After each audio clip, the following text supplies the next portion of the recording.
Explain to the people pounding Rolling Rocks at that bar how the new Republican Party is going to make them prosper with foreign trade.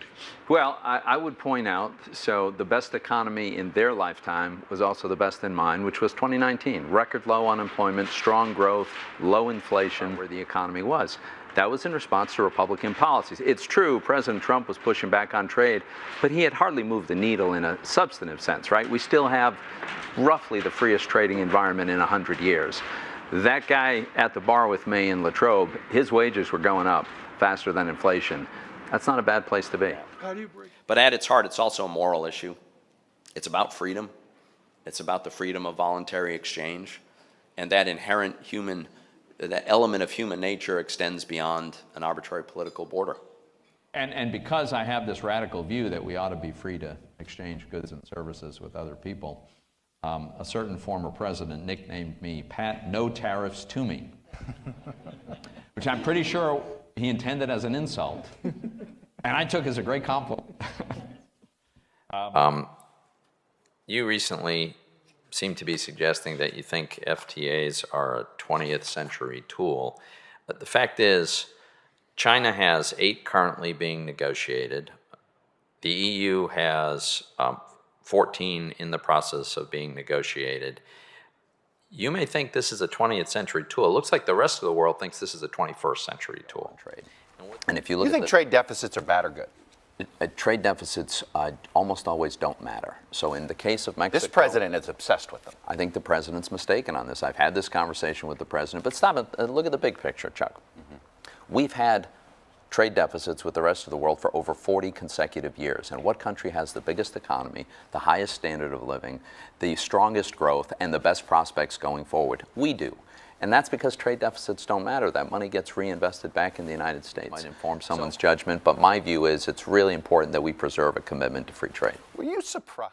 You've been pretty outspoken in saying you don't think the president is approaching it in the most prudent way, using of tariffs for trade policy. What are you most disturbed by? Well, I think the most disturbing is the 232 tariffs, invoking national security as a justification for taxing American consumers when we buy steel and aluminum from Canada and Mexico and our closest allies in Europe. First of all, that is not a threat to our national security, so it's just not true. But it's also, I think, very damaging. Well, it's the sugar program. This is a program which systematically forces American consumers to pay much more than the global price for sugar. It's a huge transfer of wealth from consumers, including the poorest American consumers, to a handful of wealthy sugar producers. It is completely wrong. It is ill-conceived in the first place, and it is perpetuated in this bill, and I think that's just unconscionable. So that's a dangerous game, but look, if the Europeans would decide to eliminate all tariffs, that'd be terrific. But let's remember, yes, it's true that they impose a higher tax on cars than we impose on theirs, but we also impose a huge tax on imported pickup trucks. And I'm in favor of negotiating away all kinds of protectionist measures, whether it's tariffs or subsidies, and we engage in a lot of that as well. But I don't think that the best way to do that is through this tariff war.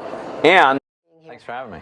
What is your reaction to the idea of aiding farmers to offset their losses because of the president's tariff policy? No, it's terrible, right? I mean, we're compounding government errors. It was a failed government policy in the first place. It's really good. How worried are you that the tariffs are going to cut into that growth? There are some people saying that tariffs now are going to basically wipe out all the benefits from the tax reform. So I am worried, right? We've got an economy that is just humming on all 8 cylinders. It's doing really, really well. I think that the only significant cloud on the horizon is a potential trade war. So the world is going to trade with each other. And unfortunately, if we don't change the direction we're heading, then the U.S. won't be leading that process, as we historically have for the last 70 years. So now we've got this report from Axios that the president wants to get out of the WTO. What would that mean? So I just learned that, and I'm befuddled because the WTO is not the UN, right? The UN votes against us all the time. We get it. The WTO has been an adjudicating body that has sided with us routinely. Over 80% of our cases, I think, we win. So I don't know why we would walk away from a body that resolves trade disputes in our favor. Yeah, there's something to that, Joe. And this, let's remember, these steel and aluminum tariffs were not the first protectionist measure that the administration has taken. We got a terrible sugar deal with Mexico that was very protectionist. Then we got tariffs on solar panels and dishwashers. Then it was the steel and aluminum. Now, the threat is that they're going to use national security as an argument to impose a huge tax on imported cars. This is a wrong policy. I think they have the wrong goals. A zero tariff world would be the best economic arrangement. Yeah, I guess. In reality, of course, far more Pennsylvanians work with steel to make other things than make steel. And in any case, the government shouldn't be deciding which sector of the economy should be winning or losing. And as an add-on to that, have we warmed up to the notion of ag subsidies helping us weather a long trade war with them? I haven't warmed up to that. Senator Toomey Good to be from back. Pennsylvania, thank you very much.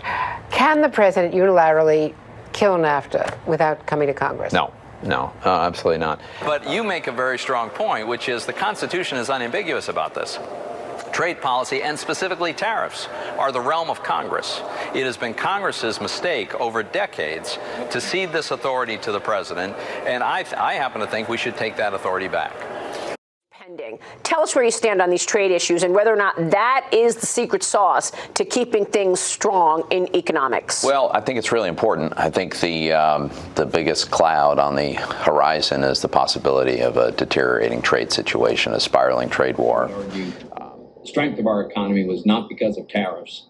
In fact, the strength of our economy was because, for the most part, we've had the freest trading environment in 100 years. In fact, it was the steel and aluminum tariffs and the trade war with China which began the deceleration of what had been extremely strong growth. And we've got to get back on track with being the world's leader in advocating a global economy and expanding trade.